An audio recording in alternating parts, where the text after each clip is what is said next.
उसको डिफेंड भी किया है, कहा है कि सेक्स एजुकेशन तो आमतौर पर स्कूलों में अच्छी तरीके से पढ़ाना चाहिए।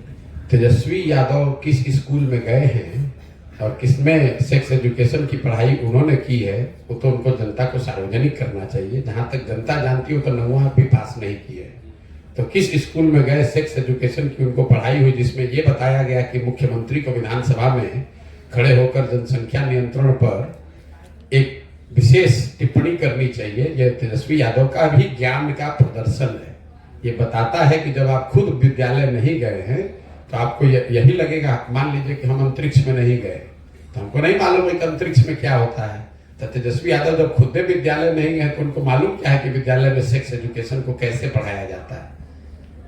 विद्यालय में सेक्स एजुकेशन में ये चीज नहीं पढ़ाई जाती है, नहीं बताया जाता है, उस भाषा में उस वल्गैरिटी के साथ नहीं बताया जाता है जिस तरीके से इस राज्य का मुखिया खड़ा होकर विधानसभा में निर्लज बनकर इस राज्य में आधी आबादी महिलाओं की है और जिस भाषा का वो प्रयोग कर रहे हैं, जिस तरह का संदर्भ में उन्होंने बात की है, ये सेक्स एजुकेशन का हिस्सा है। तो तेजस्वी यादव के ही विभाग पार्टी के यहाँ पर आजकल शिक्षा मंत्री, यहाँ के सेक्स एजुकेशन में भी इसको शामिल कर दीजिए और देखिए कि घर घर में लोगों को जाकर ये भी तेजस्वी यादव भी ये सेक्स एजुकेशन ये शुरू कर दें पूरे पब्लिक के लिए, तो पता चलेगा कि पब्लिक कैसे रिएक्ट करती है। जाके जरा बोले तो ये बात। आपका जो ये पद यात्रा है पिछड़े हुए बिहार के लिए बहुत जरूरी भी है, बहुत अच्छा भी है।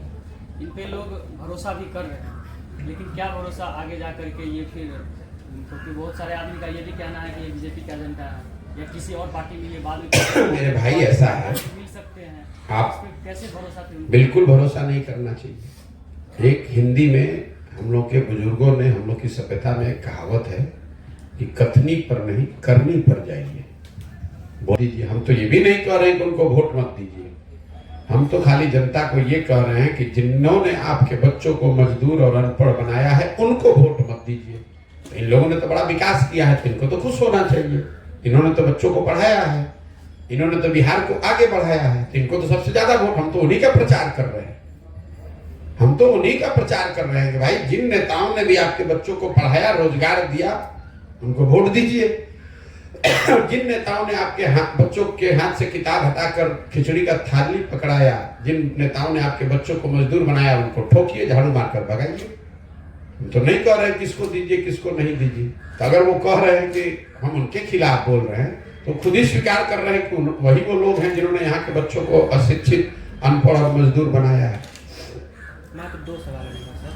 अभी जातीय गणना का जो रिपोर्ट आया है उसमें 65% आरक्षण को बढ़ा करके 75% आरक्षण कर दिया है। तमाम लोगों का कहना है, जो विपक्ष के लोग हैं, सरकारी नौकरी में तो इसका इजाफा हुआ है, उस हिसाब से नगर निकाय और पंचायत चुनाव में भी आरक्षण को लागू किया जाए। क्या आपको लगता है? मेरे भाई ऐसा है, पहली बात आप ये समझिए कि इस सर्वे का, ये जनगणना नहीं है, सर्वे है, इसका कोई वैधानिक आधार नहीं है।